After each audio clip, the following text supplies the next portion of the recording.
Para variar, Geraldo, vamos lá, você sempre ganha o primeiro posto aí das perguntas, porque o Geraldo, os 3 dias, ele é uma figura super ativa, e ele manda a cartinha dele aqui, né, o Igor, solicito fazer uma pergunta, mas não diz qual que era, porque eu gostei muito da resposta, ele falou, eu me inspiro, e né, eu acho que é assim mesmo, vem do coração. Na verdade eu deixo também a possibilidade de não fazer a pergunta, porque às vezes pinta alguma coisa mais relevante, mas enfim, eu gosto de fazer improviso. Mas eu venho pensando aqui ao longo das falas, né, e tentando buscar sempre o referente de Bertioga. E aí eu ouço, comunidade tradicional. O que sobrou de comunidade tradicional em Bertioga? Alguma notícia dos caiçaras de Bertioga? Alguém sabe onde está essa comunidade? A prefeitura valoriza? Alguém sabe quais são os usos e costumes? Sobrou alguma coisa do nosso conhecimento sobre plantas, remédios, alimentos da mata? Não se sabe.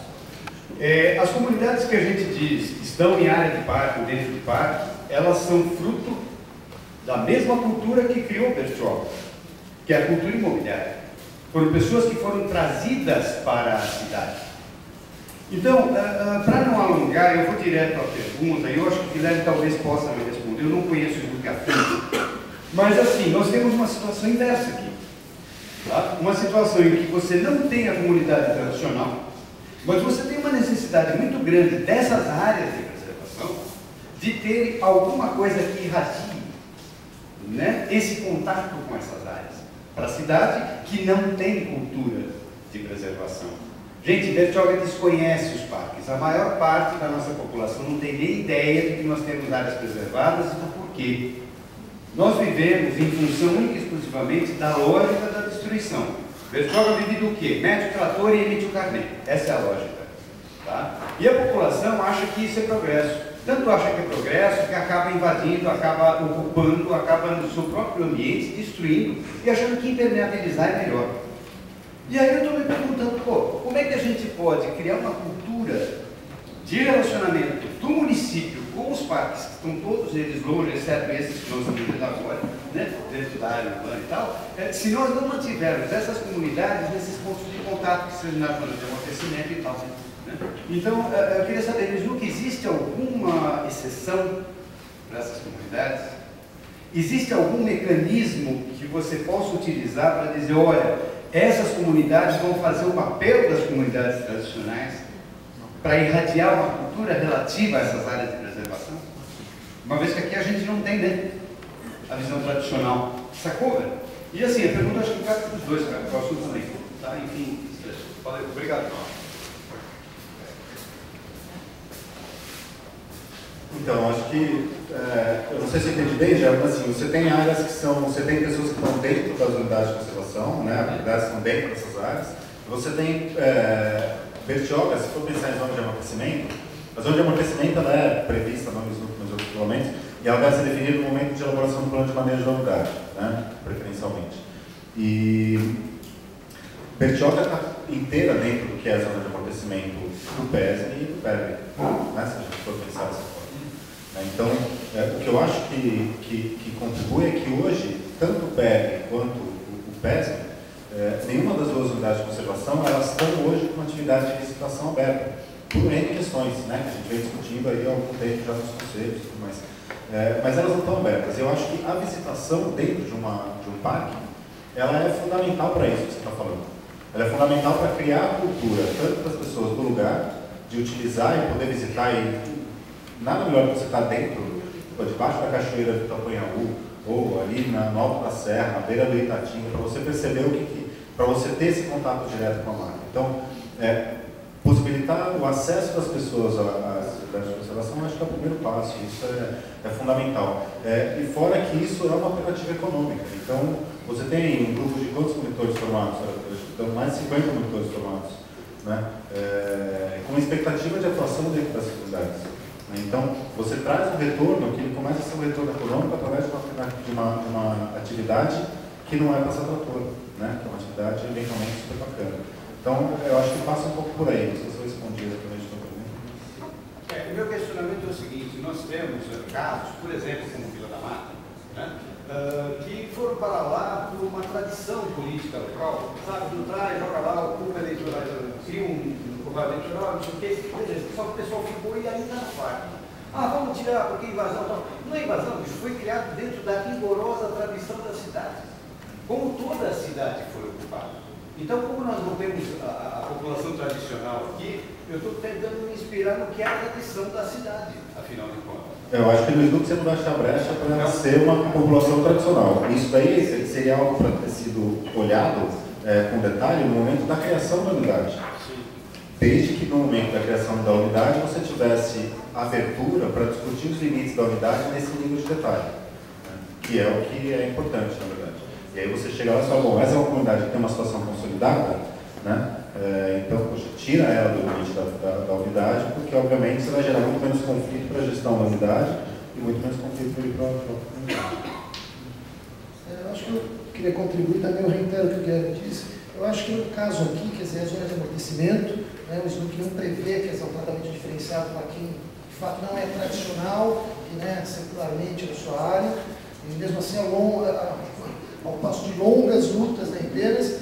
O fato é que aqui, por exemplo, hoje eu fui do outro lado, lá no conhecer lá, que eu tinha interesse, né, o lugar lá do Forte do Randstaden, lá, cara, é triste, porque você vê aqui o que o Guilherme apresentou, você não tem implementação dos parques.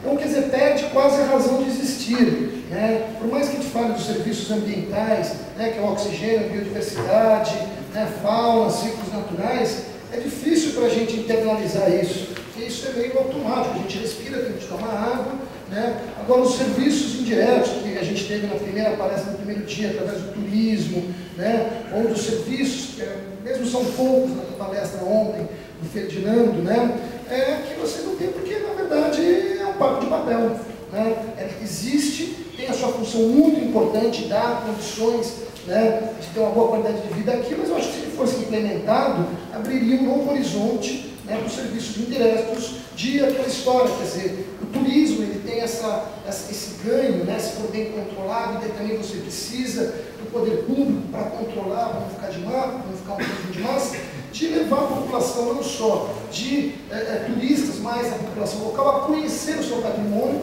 para valorizar, para depois cuidar. A gente só cuida de algo a partir do momento que a gente conhece, né? Então, me parece que a sua pergunta é um pouco essa, Geraldo. Quer dizer, quem veio, quem mora para cá, quem veio no boom da construção civil de outros lugares e que, bom, casou e está na sua casa, de fato desconhece, né, a importância do lugar que ele vive. Então, acaba não tendo esse vínculo como tem as populações tradicionais. Então, talvez a missão seja, né, bater forte no Estado, quem seja, para que seja implementado. Uma brecha na legislação. Exato, implementado de fato, né, juntos aí do Parque da Serra do Mar. Né. O Sandro quer fazer uma contribuição, uma pergunta, né, Sandro?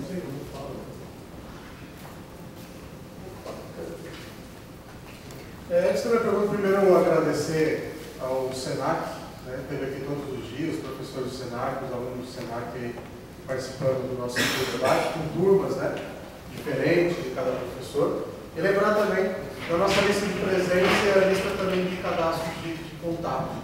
É importantíssimo porque a gente pretende fazer mais desses eventos e a gente tendo esse contato, tendo isso na lista, a gente pode mandar uma nota direta, pode entrar em contato, divulgar melhor, né, o nosso ciclo de debate ou outras atividades que aconteçam, né, aqui no Centro de Educação Ambiental.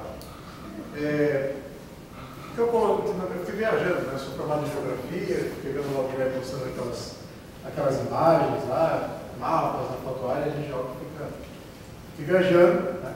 E aí essa imagem de discussão, né, tanto do Guilherme como do Elcio, fez eu lembrar da África, né? O continente africano, né? Até a presença de quilombolas aqui para a gente pensar mais ainda. Mas eu pensei no processo de formação da África moderna. Não sei se vocês lembram lá no curso de geografia, que é a chamada partilha da África, aconteceu lá no século XVIII. E toda essa discussão me levou de novo a pensar a partilha da África. A gente sabe que os conflitos, o problema que a África, o continente africano vive hoje, é reflexo da partilha da África, a fome, as guerras, né? O que aconteceu lá? Dividiu grupos, dividiu povos, dividiu território. E essa discussão fez eu pensar um pouco, será que a gente não está fazendo uma partilha ambiental? Quando o Guilherme mostra lá as imagens, né, daquela região ali em Paraty, né, a gente vê lá as comunidades vivendo ali dentro da área verde, aí a gente vê lá, nós passamos, né, o Emerson e eu estivemos agora há pouco tempo lá naquela região de Paraty, e a gente fez questão, né, na volta para Paraty, né, porque a gente vai ter uma trilha para a Praia do Sono, e aí na volta tem a opção de a gente voltar de barco, né, que é mais rápido do que pegar a trilha de mais de 1 hora de caminhada. E só que voltar de barco, o barco deixa a gente dentro do condomínio Laranjeiras. E a gente vê a mudança, né? A gente entra num outro lugar, num outro universo, num outro planeta que é o condomínio Laranjeiras. Né? Que só passando lá para saber. Né? Só lembrando que algumas pessoas famosas moram lá. Quase todos os artistas da Rede Globo, né? E por aí fora. Então, você já imagina o universo que é o condomínio Laranjeiras. Então, eu vejo como uma partilha, né? A gente vai lá, né, cria essa unidade de conservação, e aí fala, essas pessoas que estão aqui não fazem parte dessa unidade de conservação, e manda para outro lugar. Né? E ali virou um outro território, virou uma outra configuração lá, só vai ser para pesquisa, só vai ser para manter aquela biodiversidade, mas aí o próprio Elcio colocou também. Né? Ninguém se pergunta por que ainda tem uma biodiversidade naquela região de uma comunidade tradicional. Por que não tem um prédio de 10 andares naquela comunidade, naquela área que a comunidade está? Porque o modo de vida dele está integrado naquele ambiente. Sabe? Essa é a grande questão. Só tem lá aquela fauna e aquela flora porque essa comunidade está lá. Se ela não estivesse lá, provavelmente seria um grande pasto, uma grande fazenda, uma grande plantação de soja. Tá? Eu acho que essa é a reflexão que eu gostaria que o Elcio tem bastante, poderia colocar um pouco, né? Colocou bastante lá. Mas falar um pouco mais dessa relação do quilombola com o seu meio ambiente. Né? Para a gente entender um pouquinho mais por que eles estão lá, por que eles querem, o Elcio apontou lá fortemente, né?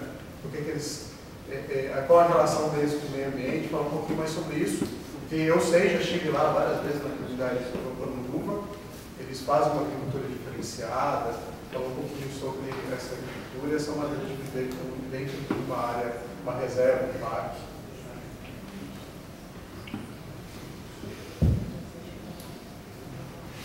Então, nessa linha mesmo, já dito, a comunidade, nós buscamos viver dentro de uma harmonia, né? Porque o objetivo principal nosso gira em torno do território, a terra. Então, para nós fazermos a manutenção daquilo ali, é necessário que nós saibamos de como permanecer ali. Então, é todo o processo que já vem de geração para geração.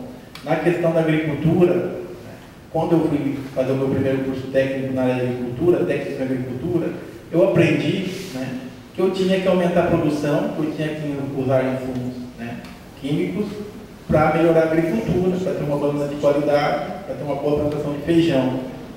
Só que eu fui debater com o meu professor, por quê? Porque o meu pai me ensinou que a maneira de plantar o feijão era de outra forma, a forma de eu fazer o cuido daquela plantação de feijão era diferenciada, assim como a banana.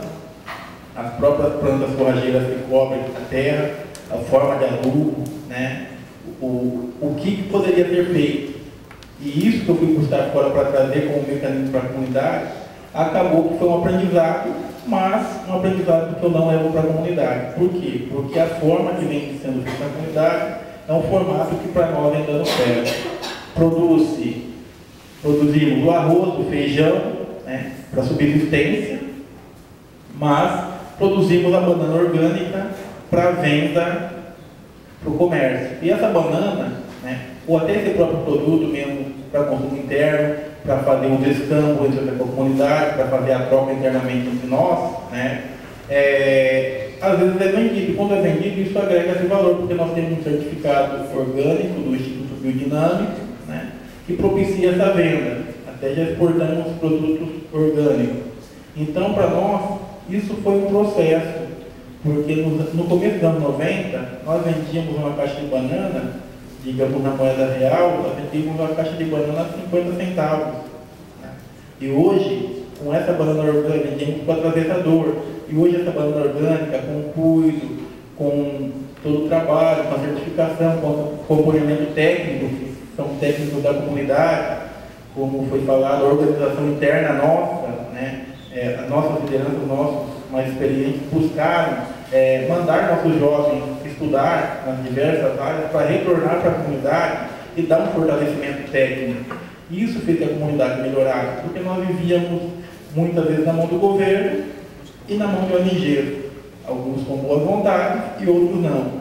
Então, o objetivo foi esse, e esses jovens começaram a retornar para a comunidade, nas diversas áreas, administração, engenharia agronômica, gestores ambientais, técnicos de turismo, gestores de turismo, e começaram a voltar. E esses técnicos começaram a dar um outro formato para a comunidade, uma outra casa, administrar melhor, fazer esses trabalhos voltados para a área da agricultura orgânica, junto ao nosso mais experiente, já desenvolve isso com muito mais propriedade e melhorar. E isso fez com que nós agregássemos valor e colocássemos o nosso produto diretamente para o consumidor.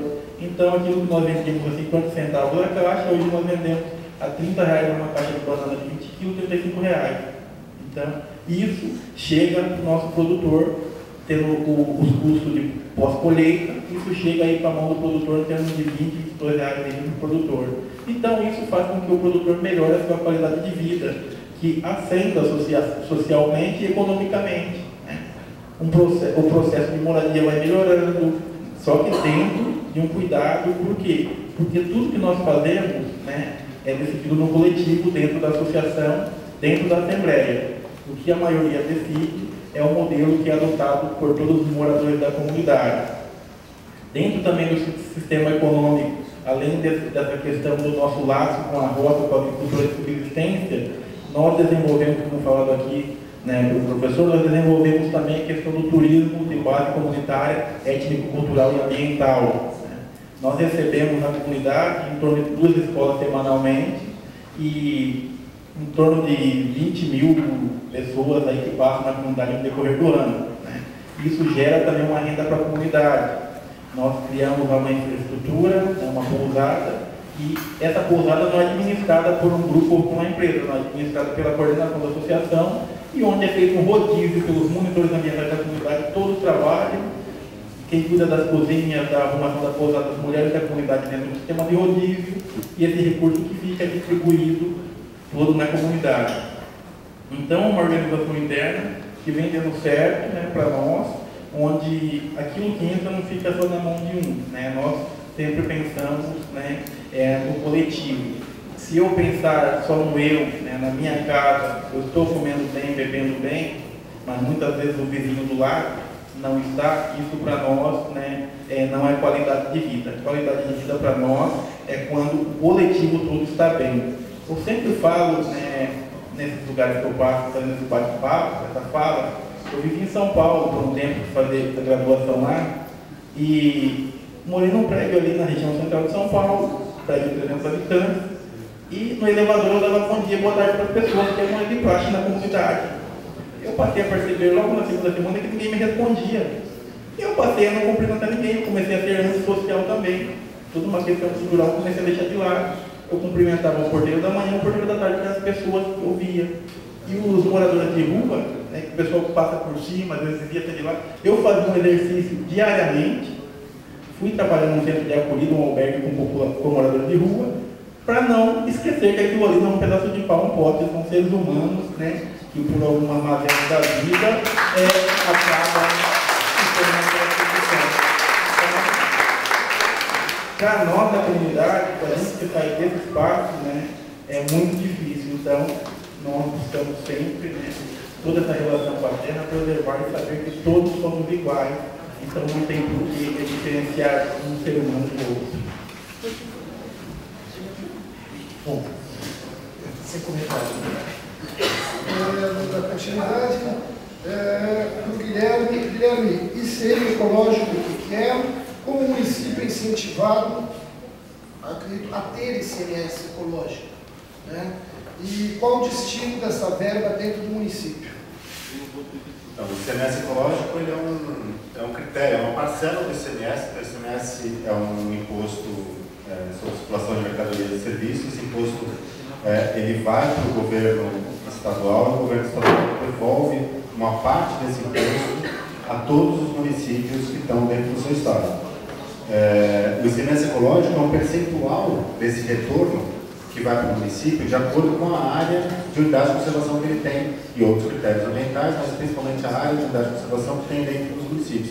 Então, é isso que difere. Então, por exemplo, Mogi das Cruzes, que tem menos áreas de unidade de conservação dentro dos seus limites, recebe menos ICMS ecológico do que Bertioga, que tem mais áreas de unidade de conservação dentro do seu município. Então, isso acontece para todos os municípios no estado de São Paulo e para N outros estados aí do país. Então, Bertioga é um município que recebe, né? Aquele valor que eu coloquei, em torno de 2,5 milhões por ano de ICMS ecológico, isso foi dado em 2012, deve estar corrigido para esse ano, chega nos cofres do município. Esse recurso ele não vem, como a gente chama de recurso carimbado. Tem recursos que vêm do estado para o município que vem carimbado. Olha, esse aqui é um recurso que você deve utilizar para a saúde. Esse recurso é um recurso que você deve utilizar para a educação. O ICMS ecológico ele não vem carimbado. Quem define o uso do recurso do ICMS ecológico é o município. E o município pode decidir definir o uso desse recurso do ICMS ecológico por meio de legislação municipal. Então, eu participei do plano de manejo de uma reserva no município do Paraná, que era de Arapoti, e tinha uma lei municipal no município pequeno de Arapoti, que indicava que o recurso proveniente, que lá era pequeno, era coisa de 50 mil reais anuais, né? O recurso de ICMS ecológico do município de Arapoti, ele era destinado a melhorar as áreas no entorno de unidade de conservação. E aí aquele exemplo que eu dei de repente, melhorar o acesso, a sinalização para as unidades de conservação, por exemplo. Então, quem decide isso é o município, e se ele decide por força de lei, isso acaba passando para as gestões seguintes.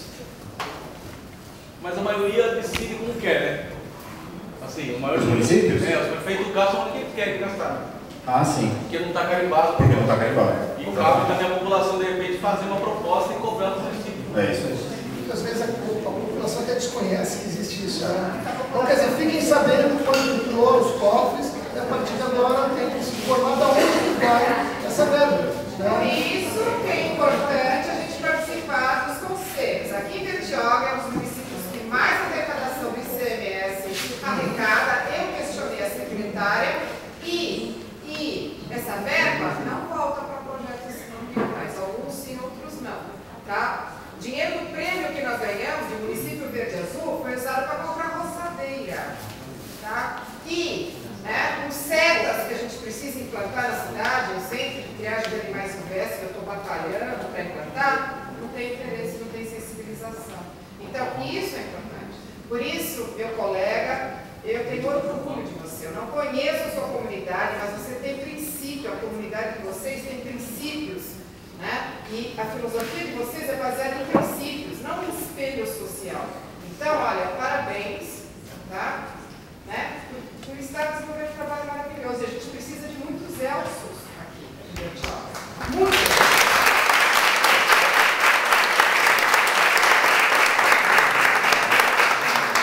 Bom, antes de ir da próxima questão, a Helena quer uma palavra.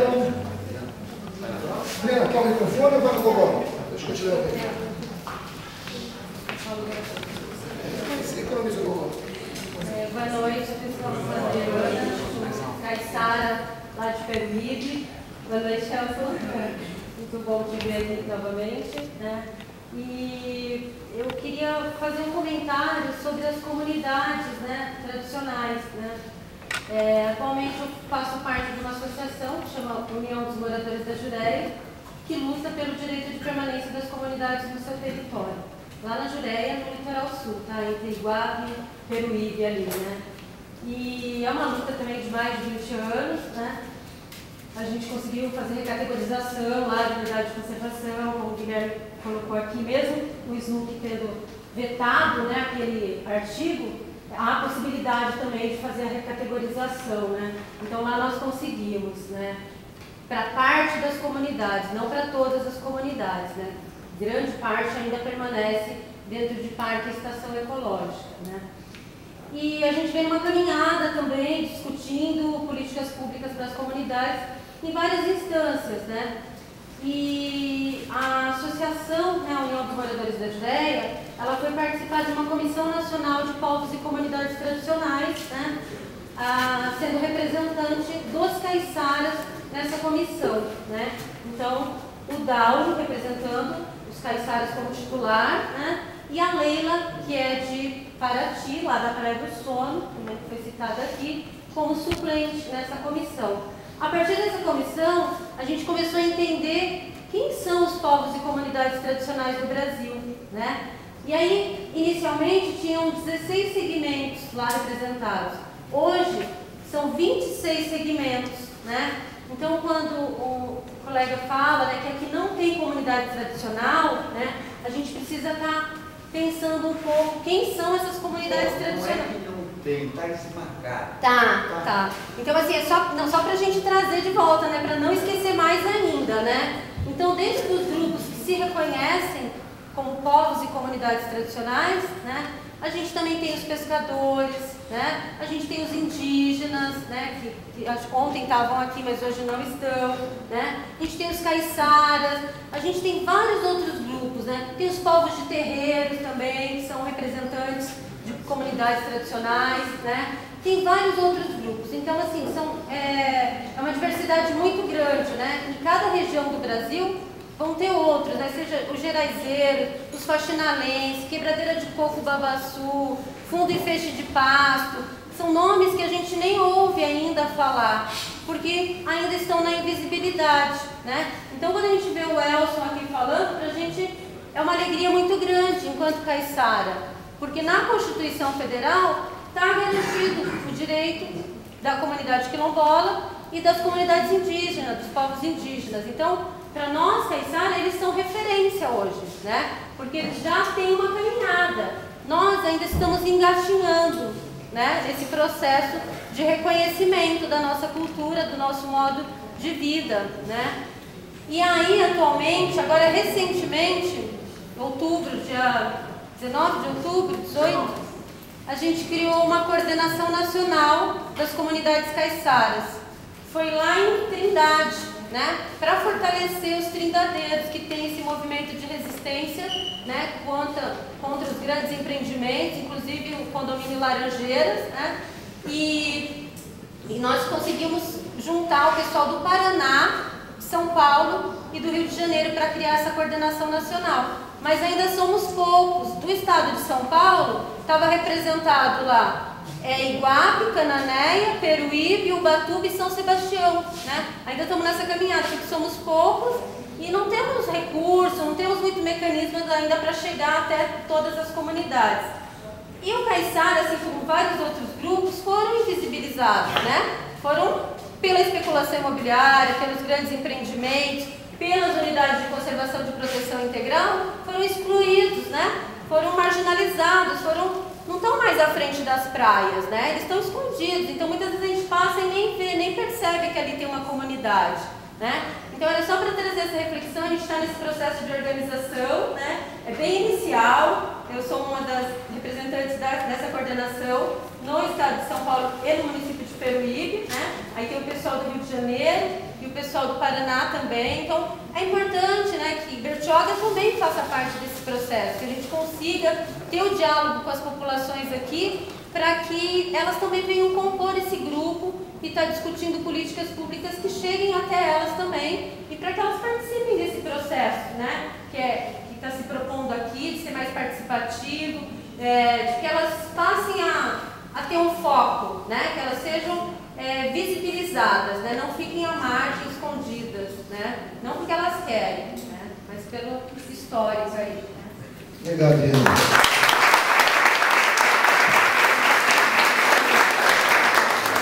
Eu vou fazer as últimas perguntas, né, uma para cada um. Elson, vou juntar duas numa só, tá bom? Bom, do Manuel, essas comunidades de quilombo já sofreram ou sofrem algum tipo de preconceito dos órgãos governamentais? Quais? E depois já junto responde, quem chega para morar na comunidade, né, imagino quem chega de fora, que casou com alguém de dentro, né, como que funciona, né, isso? Então, para quem chega na comunidade fora para morar, na verdade, né, dentro do nosso estatuto, do nosso regimento interno, e até mesmo pela própria legislação, isso não é permitido. O que a comunidade tem de política interna na nossa lei, o que pode ser feito, da forma que nós criamos no regimento? Aquele quilombola que por um motivo ou outro saiu da comunidade, né, e casou-se fora, ou acabou constituindo família fora, enfim, né, e retorna para a comunidade, casou-se com uma não quilombola, uma mulher não quilombola, ou uma mulher que casou com um homem de fora que não é quilombola, eles podem retornar e morar na comunidade, desde que esse quilombola tenha saído da comunidade, né, sem ter criado nenhum problema interno na comunidade. Então eles podem retornar para a comunidade. O filho é quilombola. Por quê? Porque vem aí, né, o pai ou a mãe é quilombola. Então o filho é quilombola e tem todo o direito. Então o cônjuge e a parte do cônjuge, né, é aceito na comunidade. Se houver uma separação e não tiver filhos, essa pessoa tem que deixar a comunidade. Agora, se houver filhos, essa pessoa tem o direito de permanecer na comunidade, né? Porque o filho é quilombola, o filho não pode ficar largado. Então, a esposa ou o esposo tem o direito de permanecer na comunidade. Isso está no nosso regimento interno. Quanto à questão do racismo por parte governamental da comunidade, nós sofremos, já explícito na fala, não só pelo colega aqui, mas também pela minha, nós sofremos do racismo ambiental, né? O racismo ambiental institucional. Por quê? Porque muitas vezes em Brasília, na Câmara dos Deputados, muitas vezes em São Paulo, na Assembleia Legislativa, discutindo direito de terras para remanescentes quilombos, né? Aquele discurso, por que terra para eles? Por que eles querem ter o direito dessa posse, de todo esse território coletivamente, para ficar com essa área produtiva que poderia ser melhor utilizada? Então, aí a gente já sofre, né, um preconceito institucional, ambiental. E também, dentro da bancada ruralista, né, em Brasília, nós já ouvimos muitas vezes, né, eles querem muito direito. Por que direito? Por que terra para preto? Né? Então, isso já foi se ouvido muito por nós. Então, a gente sofre o racismo institucional, ambiental e o próprio racismo aí mesmo, né? Questão da pele mesmo, aí, né? Preconceito racial mesmo nesses espaços. E também somos usados, quando é de interesse do governo, eles vão para esses espaços, que as comunidades acabaram se desenvolvendo, acabaram chegando aí a esse nível, para dizer que eles estão atendendo a uma legislação. Fotografam as escolas quilombolas, que está sendo desenvolvida uma educação diferenciada para as crianças quilombolas, fotografam o modelo de agricultura da comunidade, que é um modelo exemplar, que eles estão apoiando, que está sendo desenvolvido nessa comunidade, o turismo étnico-cultural ambiental de base comunitária, e colocam isso, né, em seus sites, divulgando isso em rede nacional. Só que nós, na verdade, sabemos que isso se dá em questões esporádicas, de uma, duas ou três comunidades, não são todas. O correto que eles poderiam fazer é dar o direito, que são de todas, que está assegurado na Constituição, que é oferecer-lhes o registro, possam passar por um processo e ter o direito íntegro do território e começar a acessar as políticas públicas. E essa é uma briga nossa, né, que vem aí ao longo dos anos, eu cresci nessa batalha, nesse movimento, e até os dias atuais. Temos uma organização forte, né, que é a nossa equipe de articulação das comunidades negras do Vale do Ribeira, que é o EACONE. Temos também no Vale do Ribeira o MOAB, o Movimento dos Ameaçados por Barragem, que é vinculado ao MAB Nacional, que é o Movimento dos Atingidos, nós fazemos parte. Temos também a Coordenação Estadual do Quilombo, que são todos os quilombos do Estado de São Paulo que fazem parte, que é a nossa instituição maior, que temos sede em Brasília, que é a CONAC, Coordenação Nacional de Quilombos, que nós fazemos parte e representatividade lá, que aí nós tratamos da questão quilombola a nível, né, de Brasil mesmo, a nível federal. Visto que o quilombo trabalha também com o manejo da terra e com o direito do manejo da terra, existe alguma ligação com o movimento de sem terra Ou como você vê assim, a reforma agrária com relação a isso?